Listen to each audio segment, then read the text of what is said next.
러시아 전투기가 폴란드 국경을 넘나들며 긴장을 고조시키던 순간 제23 전술항공대 지휘소는 즉시 스크램블 명령을 하달했습니다. 비상대기실에서 대기 중이던 FA-50 조종사들은 단숨에 활주로로 달려나가 전투기에 탑승했고 곧바로 이륙하여 러시아 군용기를 저지하기 위해 하늘로 솟쳤습니다. 이 장면은 단순한 훈련이 아닌 실제 전시 상황을 방불케 하는 긴박한 현장이었습니다. 특히 이번 사태가 주목받은 이유는 러시아의 전투기와 정찰기가 단독으로 침입한 것이 아니라 벨라루스 공군과 러시아 공군이 합동편대를 구성해 폴란드 인접 공역에 진입했기 때문입니다. 이는 단순한 우발적 사건이 아니라 동맹국의 전술적 결속을 과시하며 서방을 압박하려는 전략적 시도였다고 할 수 있습니다. 폴란드 공군은 무전을 통해 반복적으로 교신을 시도했으나 러시아 측은 끝내 응답하지 않았습니다.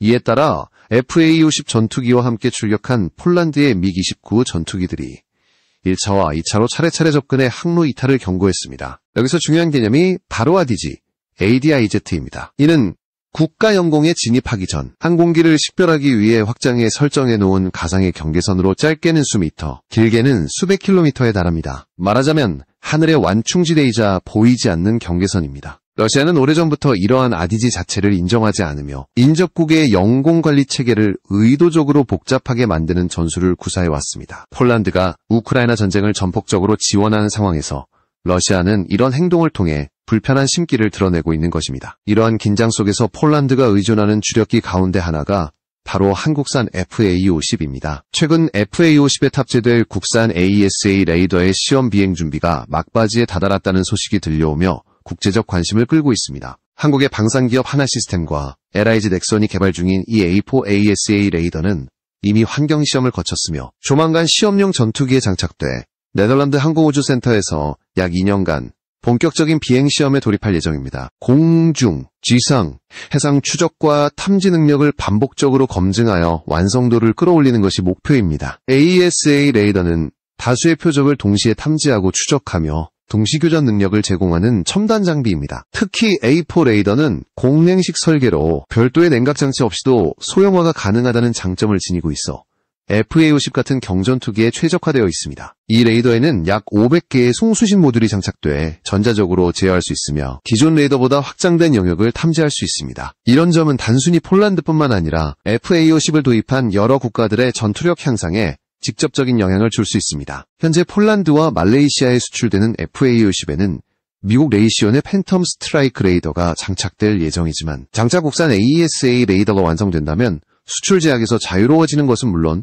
유지보수와 정비에서도 압도적인 우위를 확보하게 됩니다. 외국산 레이더는 보안상의 이유로 한국 인력이 직접 접근할 수 없어 반드시 외국 기술자가 투입돼야 하는 불편이 있지만 국산 레이더라면 자국 내에서 독자적 정비가 가능해 비용과 시간을 크게 줄일 수 있습니다. 폴란드의 상황은 단순한 장비 도입 이상의 의미를 갖습니다. 폴란드는 이미 한국과 FA-50 48대 도입 계약을 맺었고 올해 11월부터 36대를 인도해야 하는 일정에 놓여 있습니다. 하지만 미국산 팬텀 스트라이크 레이더와 미션 컴퓨터의 수출 허가 문제로 일정이 지연되고 있습니다. 만약 국산 AESA 레이더가 성공적으로 장착된다면 이러한 병목 현상은 크게 해소될 것입니다. 더 나아가 FA-50이 단순히 값싼 경전투기가 아니라 첨단 센서와 무장을 통합할 수 있는 실질적 전투기로 자리매김하는 순간이 올 것입니다. 특히 실제 전투 경험에서도 FA-50은 그 가치를 입증한 바 있습니다. 2017년 필리핀 공군은 마라위 전투에서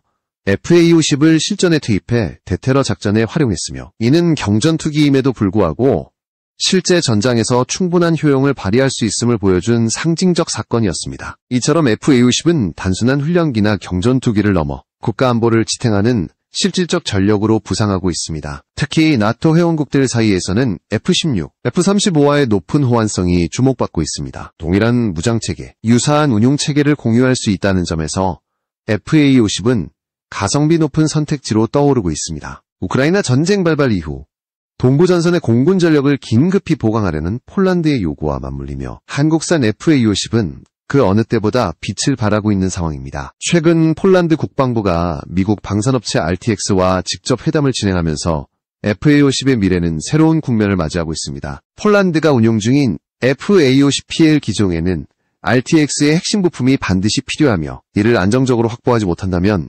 기체 인도 일정에 치명적 차질이 생길 수밖에 없습니다. 따라서 폴란드 정부와 RTX가 직접 협상을 시작했다는 사실은 단순한 부품 공급 문제가 아니라 FA-50 전력화 속도를 좌우하는 중요한 전환점이 되고 있습니다. 폴란드 국방부 차관 파베오 베이다는 회담을 통해 FA-50에 장착될 미사일과 항공전자 장비의 인도 가속화를 강조했으며 폴란드가 직접 생산 거점을 확보하는 방안까지 논의한 것으로 알려졌습니다. 이는 단순히 구매자 입장을 넘어 공급망의 주도권을 확보하려는 의도라 할 수 있습니다. 폴란드가 가장 관심을 가진 무장은 바로 미국산 단거리 공대공 미사일 AIM-9, 사이드와인더와 중거리 공대공 미사일 AMR, AA, AEM입니다. FA-50 GF형 초도 도입분에는 PGM 기반의 기본 무장이 장착되었지만 본격적인 전투력을 위해서는 서방 표준 미사일과의 통합이 필수적이었습니다. RTX와의 협상은 이러한 무기체계의 신속한 인도를 목표로 하고 있으며 이는 폴란드 공군이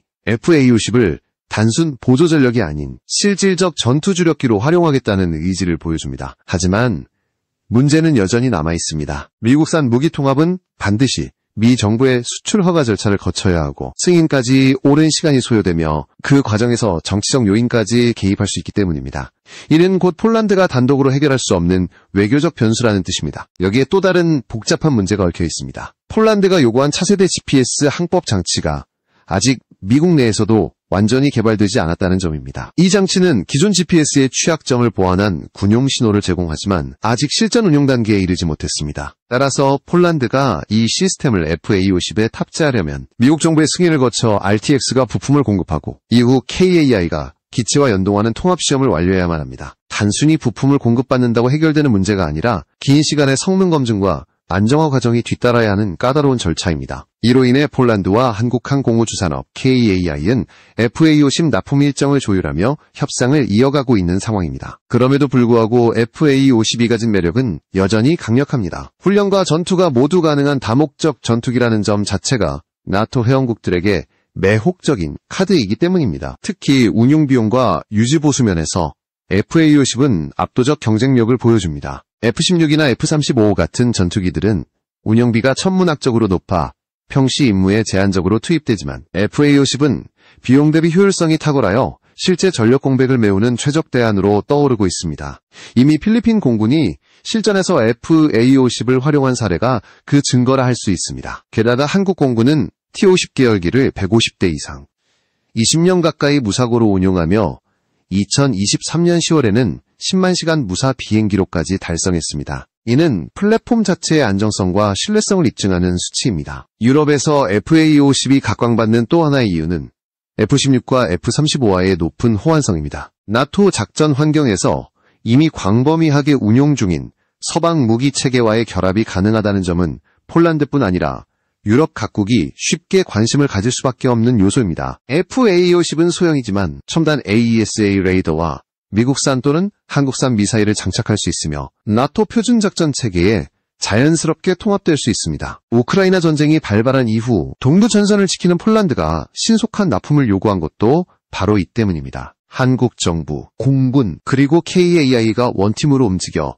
단 1년 3개월 만에 FA-50 12대를 성공적으로 납품한 사례는 세계 방산사에서 유례를 찾기 힘든 기록이자 한국 방산 기술력이 국제적으로 인정받는 계기가 되었습니다. 폴란드가 이미 FA-50 도입을 통해 얻은 경험은 단순히 기체 운용 능력에 그치지 않습니다. 이 과정에서 한국은 단순 판매자가 아니라 협력 파트너로서 신뢰를 쌓았고 이는 곧 향후 KF-21 전투기 계약으로 이어질 수 있는 디딤돌이 되고 있습니다. 폴란드가 최근 F-16 현대화에 10조 원이라는 거액을 투자하면서도 남은 5조 원을 새로운 전력 강화에 투입하려는 이유 역시 이와 맞닿아 있습니다. 단순히 구형 기체를 개량하는 데 머물지 않고 미래 항공 전력을 빠르게 확보할 수 있는 길을 찾고 있는 것입니다. 그리고 그 해답으로 떠오른 것이 바로 한국의 차세대 전투기 KF-21 보라매입니다. 폴란드가 최근 F-16 전투기 현대화에 10조 원을 투자하면서도 남은 5조 원의 사용처를 두고 전략적 고민에 빠진 것은 단순한 예산 집행 문제가 아닙니다. 앞으로 최소 20년간 동부전선의 하늘을 어떻게 지킬 것인가 하는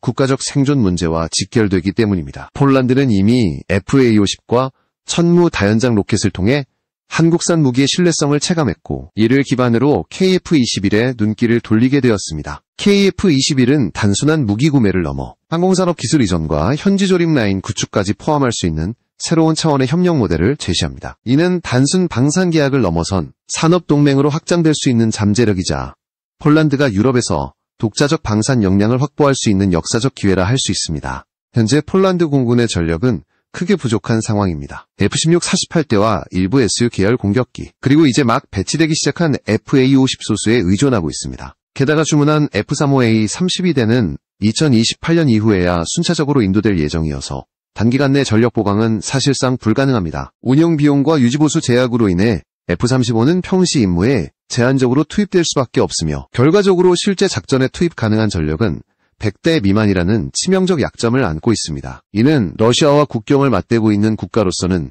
치명적인 취약점이며 폴란드가 느끼는 위기의식을 더욱 심화시키고 있습니다. 문제는 F-16 현대화 과정이 지나치게 장기화된다는 데 있습니다. 이번 계약에 따라 48대 F-16을 블록 70 수준으로 개량하는 데만 2030년부터 2038년까지 무려 8년이 소요됩니다.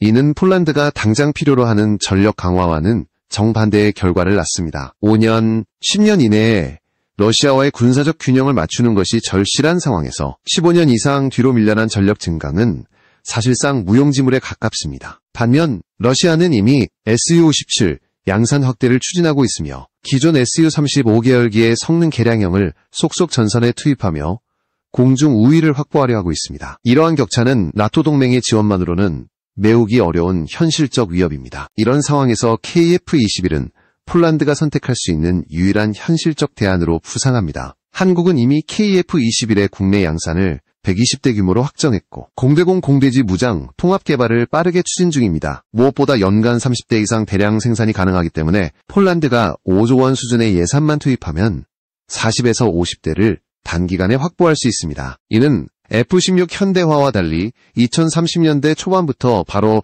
전력화가 가능하다는 점에서 압도적 강점을 지니고 있습니다. 즉, 폴란드가 당장 필요로 하는 즉시 전력화 요구를 충족시킬 수 있는 거의 유일한 카드가 KF-21이라는 것입니다. KF-21 도입은 단순한 군사적 선택지를 넘어 폴란드 항공산업 자체의 도약을 의미합니다. 독일과 프랑스가 주도해온 유럽 항공기 산업은 철저히 자국 이익을 보호하며 현지 생산이나 기술 이전을 극도로 제한해왔습니다. 라팔, 유로파이터, 그리펜 같은 기종들조차 현지 조립을 허용하지 않았습니다. 그러나 한국은 FA-50 폴란드 블록 20계약에서 이미 현지 정비 인프라와 기술 이전을 보장한 경험이 있습니다. 따라서 KF-21 역시 현지 조립 라인 건설과 부품 생산, 나아가 자체 무장 통합까지 가능성이 논의되고 있습니다. 이는 단순한 무기 구매가 아닌 폴란드가 항공산업 생태계를 구축할 수 있는 결정적 계기라 할 수 있습니다. 정치적 파장 또한 큽니다. 미국은 여전히 F-35를 통해 폴란드의 군사적 의존도를 유지하려 하지만 지나친 비용과 제한적인 지원은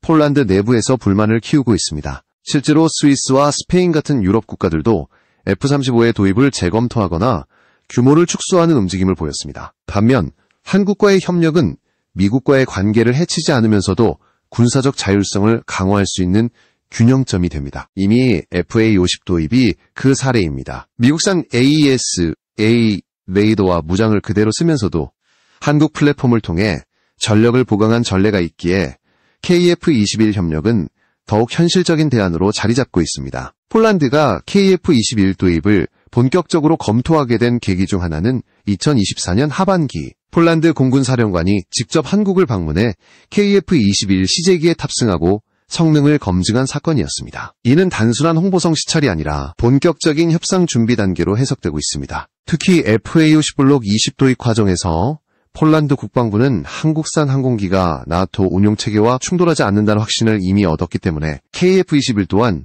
무리 없이 통합될 것이라는 자신감을 갖게 되었습니다. 이러한 배경은 곧 KF-21 협상이 단순한 옵션이 아닌 실질적 대안으로 떠오른 결정적 요인이 되고 있습니다. 재정적 측면에서도 KF-21은 압도적인 매력을 지니고 있습니다. 앞서 폴란드는 F-16 현대화 계약에서 당초 10조 원으로 예상되던 금액을 5조 원 수준으로 절감했으며 남은 5조 원의 예산을 새로운 전력 확보에 투입할 수 있는 여력을 확보했습니다.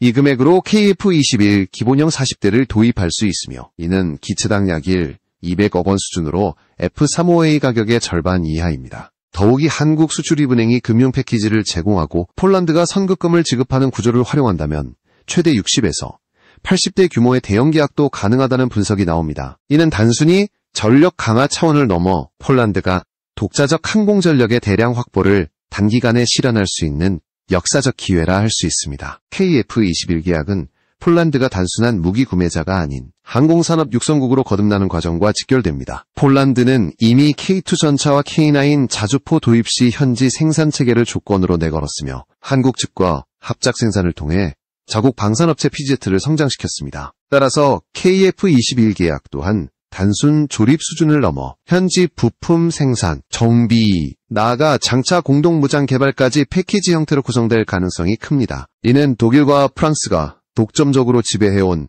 유럽 항공산업의 질서를 흔드는 동시에 폴란드가 독자적인 전투기 산업 생태계를 확보하는 결정적 발판이 될 수 있습니다. 만약 폴란드가 KF-21을 대량 도입한다면 그 파급력은 유럽 전역으로 확산될 가능성이 큽니다. 유럽 내에서도 프랑스 라팔, 스웨덴 그리펜, 유로파이터 타이푼 같은 기종들은 고비용 구조와 낮은 생산율로 비판받고 있습니다. 이미 체코, 루마니아, 핀란드 등이 FA-50과 KF-21 자료를 비공식적으로 검토 중이라는 보도도 나왔습니다. 폴란드가 KF-21 구매자가 된다면 이는 유럽 시장 진출의 교두보가 되고 한국 방산의 입지도 크게 확대될 것입니다. 특히 나토 동부전선에서 가장 큰 군사적 압박을 받고 있는 폴란드가 선택한다면 다른 중견국들도 자연스럽게 뒤따를 가능성이 높습니다. 2030년대 초반 폴란드가 계획대로 F-16V 48대, KF-21 40에서 50대, F-35A 32대, FA-50 블록 12대를 운용하게 된다면 총 130에서 140대 규모의 혼합 전력이 완성됩니다. 이는 현재보다 2배 이상 증강된 수치이며 러시아의 압도적인 기체 수량에는 못 미치더라도 나토 연합전력과 결합할 경우 동부전선에서 최소한의 억지력을 확보할 수 있습니다. KF-21은 단순한 구매 대상이 아니라 시간, 비용, 정치, 산업, 전략적 요소를 모두 충족시키는 해법으로 자리매김할 수 있으며 이는 폴란드가 나토 최전선에서 러시아와 맞서는 국가로서 선택할 수 있는 가장 합리적 카드로 평가받고 있습니다. 폴란드가 KF-21 도입을 통해 얻을 수 있는 또 다른 이점은 국제정치적 지위의 강화입니다. 미국산 F-35는 여전히 최첨단 전투기라는 상징성을 지니고 있지만 과도한 비용과 제한된 생산 지원은 폴란드 내부에서 불만을 낳고 있습니다. 반면 KF-21은 가격 대비 성능에서 압도적인 경쟁력을 갖추었고 한국과의 협력을 통해 폴란드는 미국에 대한 의존도를 일정 부분 완화하면서도 나토 내부에서 전략적 균형을 유지할 수 있습니다. 이는 폴란드가 단순한 소비국이 아니라 능동적으로 방산 생태계를 키워나가는 중견국으로 자리 잡을 수 있음을 의미합니다. 나아가 이러한 선택은 동유럽 전체에 새로운 파장을 불러올 수 있습니다. KF-21이 폴란드에 제공할 수 있는 산업적 가치는 단순히 조립 라인을 세우는 수준에 그치지 않습니다. 한국은 이미 FA-50 계약을 통해 현지 정비 인프라와 기술 이전을 보장한 경험이 있으며 KF-21 계약에서는 이 범위를 훨씬 넓힐 수 있습니다. 현지 부품 생산, 장비 공동 개발, 정비 인력 양성 등은 폴란드가 자국 내 항공산업의 토대를 마련하는 전환점이 될 수 있습니다. 이 과정에서 폴란드 국영 방산업체 PZ가 핵심 역할을 맡게 된다면 폴란드가 유럽 내에서 독자적인 항공기 생산 역량을 가진 몇 안 되는 국가로 부상하는 것도 가능해집니다. 이는 단순히 무기 도입 이상의 장기적 국익과 직결된 산업 전략이라 할 수 있습니다. KF-21 도입이 유럽 방산 시장에 미칠 파급 효과 또한 주목해야 합니다. 유럽 주요 전투기 기종들은 대부분 고비용, 저효율 문제로 비판받아왔습니다. 라팔, 유로파이터, 그리펜 등은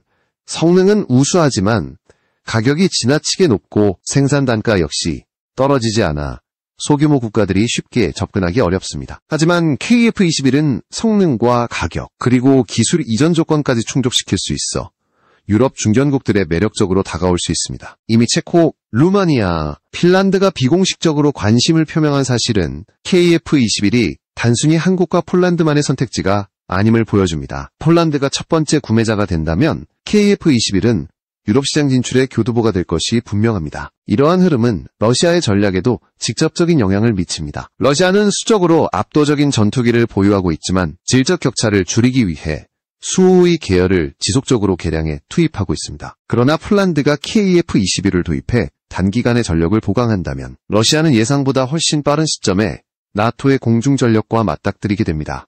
이는 억지력의 관점에서 폴란드뿐만 아니라 나토 전체의 전략적 지형을 바꾸는 효과를 가져올 것입니다. 특히 KF-21이 본격적으로 전력화되는 2030년대 초반은 러시아가 Su-57 양산을 확대하려는 시기와 겹치기 때문에 폴란드의 선택은 러시아의 군사 계획에 큰 압박으로 작용할 수 있습니다. 무엇보다 중요한 것은 시간입니다. 폴란드가 당면한 최대 문제는 단기간에 공군 전력을 얼마나 효과적으로 끌어올릴 수 있느냐 하는 점입니다. F-16 현대화는 최소 10년 이상이 걸리고 F-35는 운영 제약이 많습니다.